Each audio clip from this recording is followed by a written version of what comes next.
एक छोटा सा गांव था, नाम था मोहनपुर। उस गांव में एक 200 साल पुराना कुआं था। लोग कहते थे हर रात उस कुएं से एक रोती हुई लड़की की आवाज सुनाई देती है। लेकिन एक बात सब लोगों को हैरान कर देती है, मोहनपुर गांव का जो भी लड़का उस कुएं के पास पानी पीने जाता है, वह 2 दिन के अंदर मर जाता है और मरा हुआ शरीर गायब हो जाता है। और एक दिन इसी गांव में एक शहर से अर्जुन नाम का लड़का आता है। अर्जुन वह छुट्टियों में अपने दादाजी से मिलने आए थे। एक दिन अर्जुन गांव के लोगों से सुना है कि वह कुआं बहुत डरावना है और कोई उसके पास नहीं जाता। लेकिन अर्जुन सोचते हैं डर सिर्फ अंधविश्वास है और कुछ भी नहीं।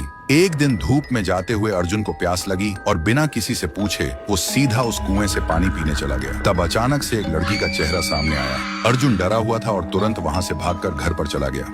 उस रात उसे नींद नहीं आती।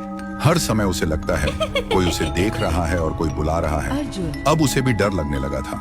फिर सुबह अर्जुन ने एक बुजुर्ग से पूछा, चाचा ये कुआं इतना डरावना क्यों है? चाचा ने बोला, यह कुआं बहुत पुराना है।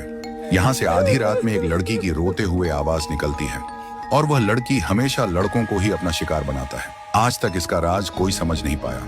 इस बात को सुनकर अर्जुन वहां से निकल पड़े और घर में आकर एक पाखंडी बाबा को कॉल करके बुलाता है ताकि इसका राज क्या है वह जान पाए। और आखिरी दिन पाखंडी बाबा आता है और गांव के सभी लोग इकट्ठा होता है। पाखंडी बाबा उस कुएं को देखकर कांपते हुए कहता है कि यह तो बहुत ही भयानक है। कुएं के अंदर जो भी है उसको पकड़ना मेरे बस के बाहर है। ऐसे बोलकर पाखंडी बाबा उस गांव से निकल पड़े।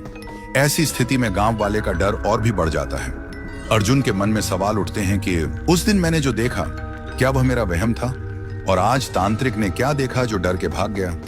आखिरी दिन अर्जुन आधी रात में कुएं के पास एक पेड़ के पीछे छुप जाता है। अर्जुन देखा है कि कुएं के अंदर से एक अजीब सा रोने वाला लड़की का आवाज सुनाई देता है और तभी कुएं के अंदर से एक लड़की बाहर निकलती है। थोड़ी देर बाद एक लड़का गाड़ी लेकर गांव से गुजरता है। वह लड़की उसके सामने आ जाती है और लड़की उस लड़के को मार देता है और लड़के का शरीर गायब हो जाता है।